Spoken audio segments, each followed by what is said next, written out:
हरि ओम। मंगलम भगवान विष्णु मंगलम गरुड़ध्वजा मंगला पुंडरीकाक्षो मंगलायतनो हरि। बोलो विष्णु भगवान की जय। बैसाख मास महात्म 12वां अध्याय।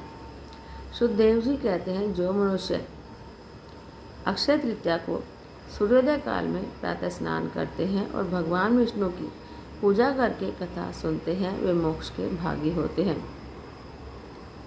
जो उस दिन श्री मधुसूदन की प्रसन्नता के लिए दान करते हैं, उनका वह पुण्यकर्म भगवान की आज्ञा से अक्षय फल देता है।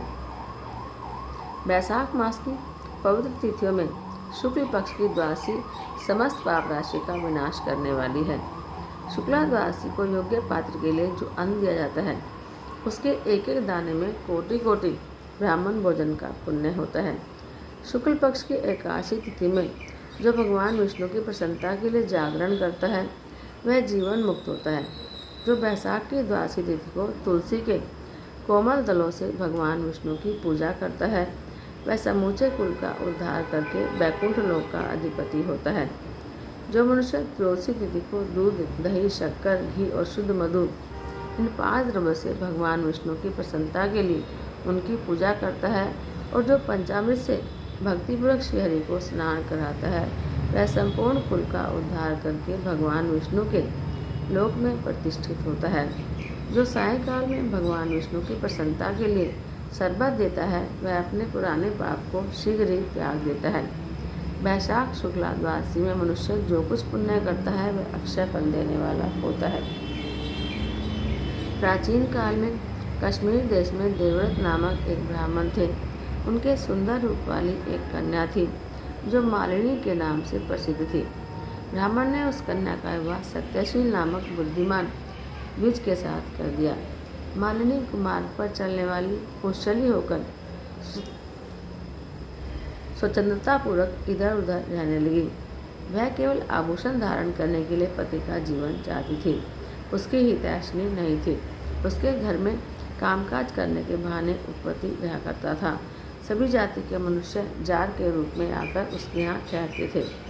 वह कभी पति की आज्ञा पालन करने में तत्पर नहीं हुई।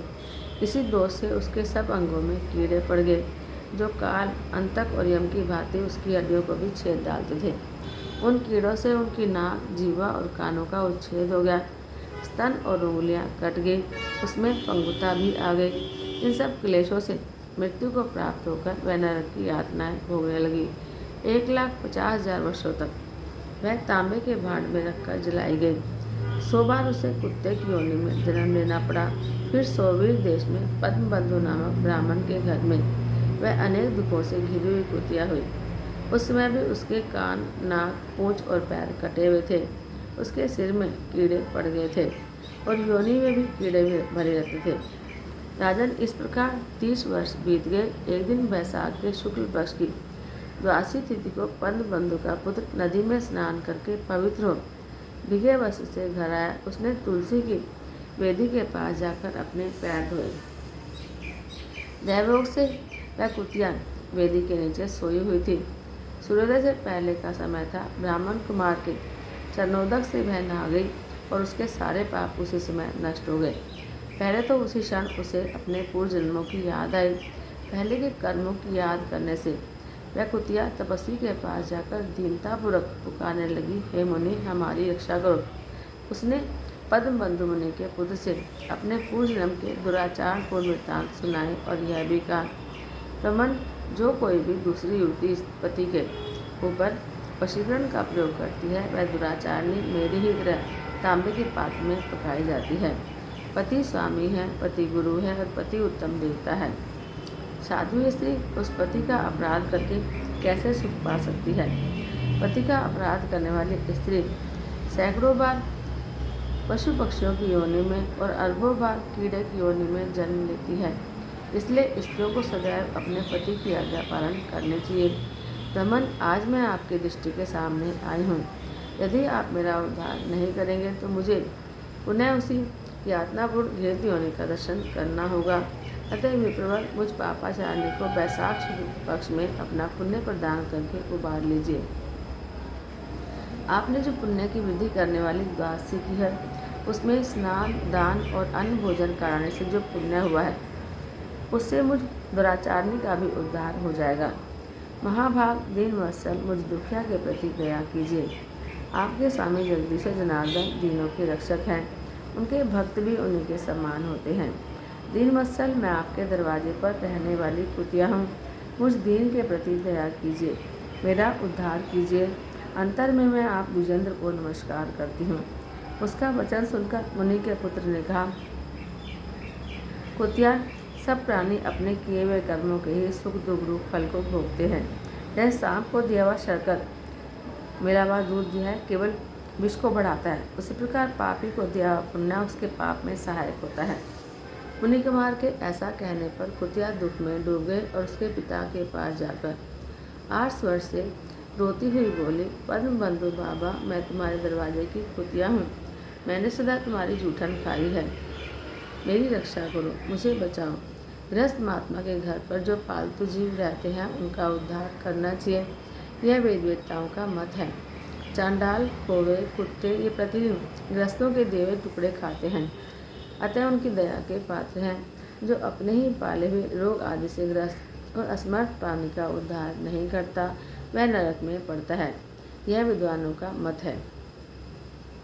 संसार की सृष्टि करने वाले भगवान विष्णु एक को कर्ता बनाकर स्वयं ही पत्नी, पुत्र आदि के व्यास से समस्त जंतुओं का पालन करते हैं, अतः अपने पोष्य वर्ग की रक्षा करनी चाहिए, यह भगवान की आज्ञा है।